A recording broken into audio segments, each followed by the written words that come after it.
मिरज तालुक्यातील बेडग येथे दिनांक 5 एप्रिल रोजी हॉटेलमध्ये जेवणासाठी गेलेल्या ग्राहकाशी जेवण देण्यावरून वाद झाल्याने हॉटेल चालकाने केलेल्या मारहाणीत जखमी आनंदा बनसोडे वय 52 यांचा मृत्यू झाला। या प्रकरणी ग्रामीण पोलीस ठाण्यात हॉटेल चालक महेश कणसे यांच्याविरुद्ध खुनाचा गुन्हा दाखल करण्यात आला आहे।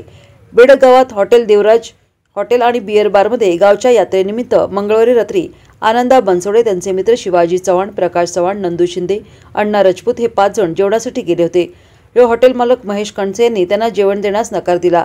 यावेळी बनसोडे यांनी दुसऱ्या हॉटेल चालकास फोन लावल्याने दोघात शाब्दिक बाचाबाची झाली। यावेळी हॉटेल मालक महेश कणसे आणि हॉटेलमधील कामगार अण्णा राजपूत यांच्या अंगावर धावून गेले। यावेळी अण्णा राजपूत आणि अन्य 3 जण येथून पळून गेले, मात्र आनंदा बनसोडे यांच्या तावडीत सापडले।